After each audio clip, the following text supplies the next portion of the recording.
Les mers, elles aussi, sont traversées par des frontières. Elles sont invisibles, mais elles sont tout autant source de conflits, d'autant plus que le sous-sol marin est souvent riche en minerais ou en hydrocarbures. Eh bien, ce sont les cartes de ces litiges que je voudrais vous montrer aujourd'hui. Les mers occupent 71% de la surface de la planète, soit une immense superficie qui a été longtemps régie par le principe de liberté de navigation. Ce principe avait été formulé pour la première fois en 1609 par le Hollandais Grotius, les États ne devant contrôler que baies, détroits ou zones côtières à portée de vue ou de canon. C'est après la Seconde Guerre mondiale que ce principe a été contesté à cause de deux facteurs. Le développement de la pêche industrielle et la mise en place par certains États de zones de pêche et l'exploitation des hydrocarbures en offshore qui représentent à peu près 22% des réserves totales estimées.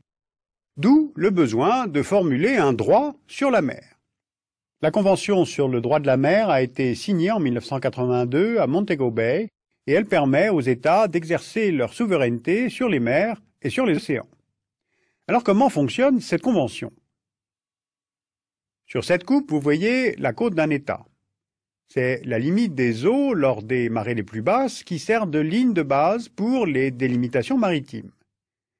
En deçà de cette ligne de base, on a ce qu'on appelle les eaux intérieures, les ports, les rades, les baies, les estuaires, certaines îles côtières, la carte le montre bien. La souveraineté, là, est absolue, identique à celle pratiquée sur Terre. Au-delà, on trouve les eaux territoriales, sur une largeur de 12 milles nautiques, soit un petit peu plus que 22 km. Je vous rappelle qu'un mille nautique, c'est 1852 mètres. Dans ces eaux territoriales, les États exercent une souveraineté totale, y compris sur les fonds marins et sous-marins. Mais ils doivent laisser naviguer les navires des autres États sans autorisation préalable, et seuls les navires à propulsion nucléaire et les sous-marins doivent naviguer en surface et arborer le drapeau national. Et puis enfin vient la zone économique exclusive, la ZEE, qui s'étend sur 200 milles nautiques depuis la ligne de base. Alors qu'est-ce que ça veut dire? Prenons le cas d'un pays comme la France.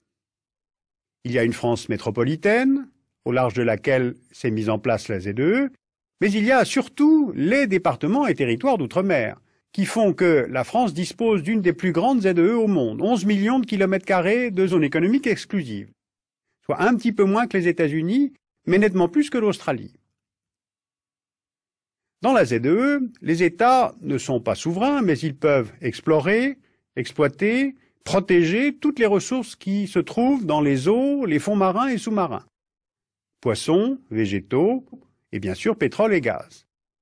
La liberté totale de navigation est garantie pour tous les navires, y compris les navires de guerre, et tout État étranger peut faire passer des oléoducs ou bien des câbles sous-marins.